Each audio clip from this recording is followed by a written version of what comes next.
and today I'm going to be showing you guys how to make drawers for undermount slides. This is a project I've been working on for a little bit here, and it is a bench seat. So it's going to have two drawers in it, and I'm going to be using the undermount drawer slide, just like this.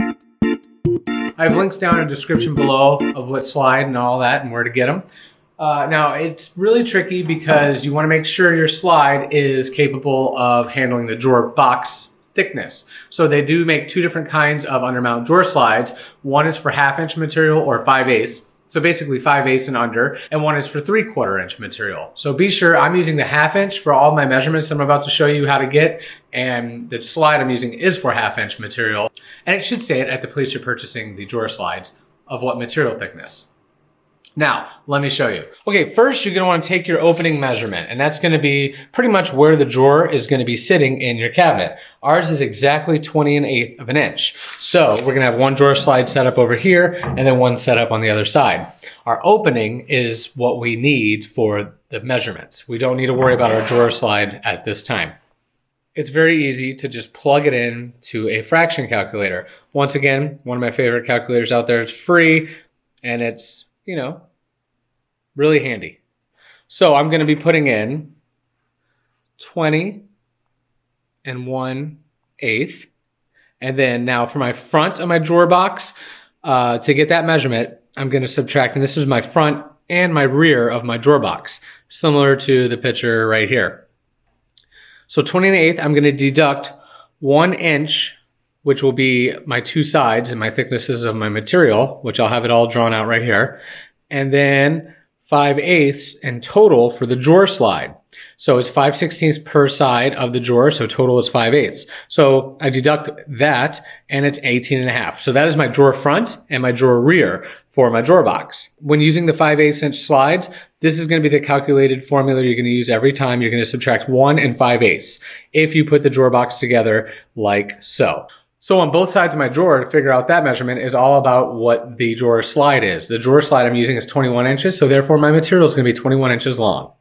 And also for the height, it's important that you take off minimum 1 inch of your opening. So this is 10 3/4. I'm going to go down to 9 3/4. You need to do that because of the drawer box sitting into the drawer slide. The way it sits, it bumps it up a little bit. So if you make it exactly the same size, you'll never fit that drawer in. So a good rule of thumb, minimum 1 inch less than my height. Let's go cut out some material.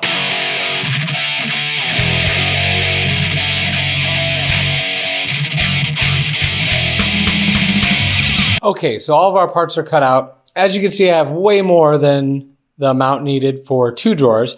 I'm actually making 4 drawers total because I have 2 sets of bench seats, as you can see, standing right over there. So they're both for 2 different rooms, so they're slightly different sizes. So one set, these are my front and backs for one set, front and backs for the other set.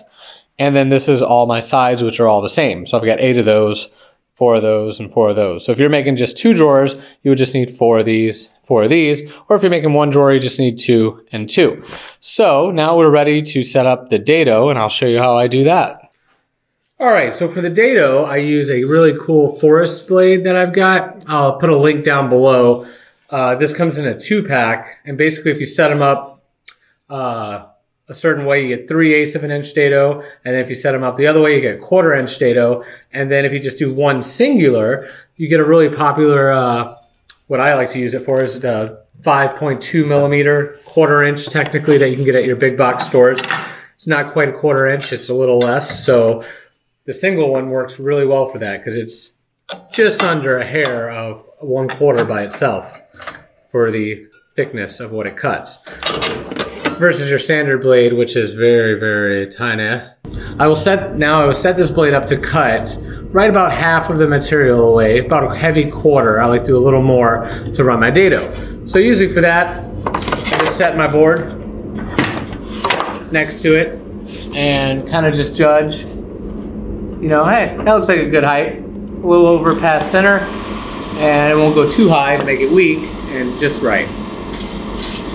Now next, I set this up for a 1/2 inch, and then I use my tape measure for this because my fence is set up for a standard blade, not for this blade thickness, so you have to take that into account. You can't just be using your fence measurements and say, oh, hey, but as soon as you change the blade to a little thicker, it changes everything.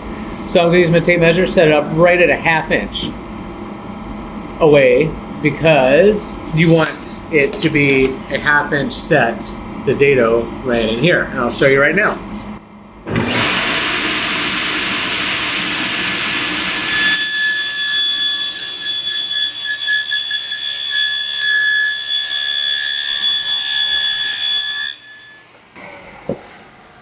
And there you go. Easy as that. Set up a 1/2 inch from the bottom. That'll be where I put my 1/4 inch bottoms into my drawers. So I'm gonna do this for all of them. Okay, so now all of our parts have dados in it. These are our front and back, and this is my left and right, my sides. So now an easy way I personally like to do is to cut off one of the dados completely on my back slide. This will help out in the end for when I'm trying to slip in my 1/4 inch, because I like to keep my bottom separate from my drawer box until it's all built and sprayed, because then after it's sprayed, I can get a nice finish and just slip in the bottom into the drawer box. So all I do is I take one of the drawer boxes parts, which the back, so this will be the one I'm going to use for my back. I then set up the blade to just cut off the dado.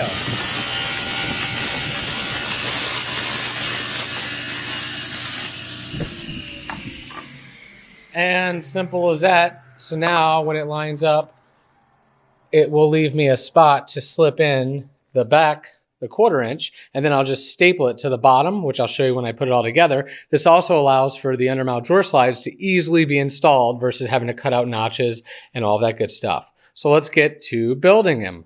Okay guys, we are ready to assemble our drawer box. Now this is just a sheet of plywood I had lying around. I'm using this as a flat kind of perfect table. My table's a little messy and just not quite, you know, it's a workhorse, so it gets beaten up a little bit. So I recommend the way I put it together to use a nice flat surface. It's gonna help a whole lot. So now we have our sides of the drawer box right here, and we put the dados. I like to set it up like this, you know, dados facing in each way, because we'll be assembling it, you know, like so. So I'm gonna put those there, and then I've got my front piece and my back piece. Now my back piece is the one that we cut the dado off, so that way I know, you know, hey, that's the back. The front has a dado. We cut the back off, the bottom off of this one, because we'll be slipping in our 1/4 inch bottom. So now, all you have to do is get some glue. I use the Type On 3 as always, which the link is down below. And then I will put the glue, try not to get it into the dado. You want to keep that nice and clean, but I like getting the little bottom section here, even though I won't be putting a nail right there. It just really helps out. And then what I like to do to make it a little easier, you don't have to, but I glue both sides up at the same time. That way I can, you know, not have to move the drawer around too much while the nails are holding it and setting the glue. Because the way I do it, you do not need any kind of clamps or anything. You just have to be real careful and set it aside. Try not to rack it or anything crazy like that while it's drying, because that's key. The glue is what's going to be holding this bad boy together pretty well. So now we will just line these up. Take my side. The dados will automatically line up as long as you cut everything nice and evenly, and you have something like this on a nice clean table. Now we're just using the 18 gauge nailer, brad nailer, which I have a link down below. I also have a link for the actual cordless version as well, because it is really cool. I got to use one a while back, same brand, and it is really awesome. As far as you do not need a air compressor, which that's a helpful thing right there. Now the cordless one is a little more expensive, but when you add up an air compressor and all that good stuff, it's worth it if you don't have an air compressor, if you don't plan on getting one anytime soon. The cordless is pretty awesome. You don't need any air hoses, it's nice. But this one I use it so much. As soon as it dies, I will be buying the cordless one, just because it'll be so much easier for installs. I won't need to drag around my mini compressor and all that good stuff. Okay, so now we have this all set up just like so. And now the key of what I do here that works out really well is this bottom one. Instead of just putting it on and having to float it because it's going above the dados and it will have nothing to rest on, you just flip the drawer front or the drawer box over. Okay, so now I'm going to set it over here so you can kind of see it. So now it's flipped over. The dados are now up top, which means I'll be just laying this down flat with the top of the drawer and getting the dado out of the equation, making it so much easier to nail together. So now same thing, I'm just going to run my glue on both sides. And of course I always like to wipe it in. It helps tremendously for the joinery and everything. And this isn't a dovetail drawer by any means or anything like that. It's just a standard old drawer box, which works really well. Dado, you don't have to have dovetail drawers for everything, especially using the undermount drawer slides, because the undermount drawer slides hold all the weight underneath the drawer, which I'll show you that later as well. And really, all the strength is in the drawer slide itself, not in the drawer nowadays, which is really nice. I mean, dovetails are nice and they have their place and everything, but not necessary. And then I'm just putting a few nails in each side, and that's going to hold it until the glue dries, and these will be rock solid. I've been building them this way for like 12 years. I've never had any issues or anything like that. So now when it's all done, you just set it aside, leave it there, let it dry, and then we'll fill the nail holes. Okay, here's the box all ready to rock and roll. We're ready to put our drawer bottoms in. Spraying them separately helps so much. Basically slipping it in like so. Sometimes you need to tap it in a little bit, maybe push it if it's a little bowed. It's only 1/4 of an inch material.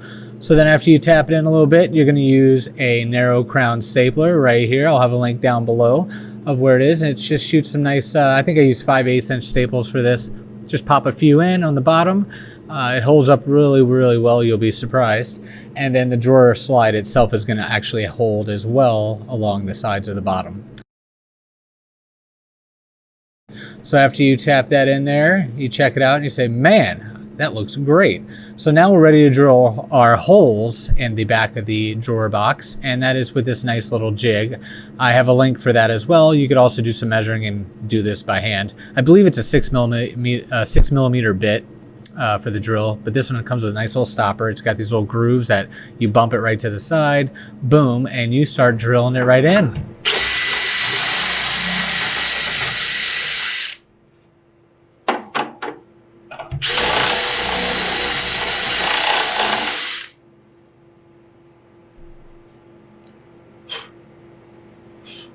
Here are the front clips. They have a left and a right. These have all kinds of movement on them. You can go left, right, in, out, you name it. You just pretty much hook them in with the screws into the drawer bottom, and they will snap together like I will show you right now.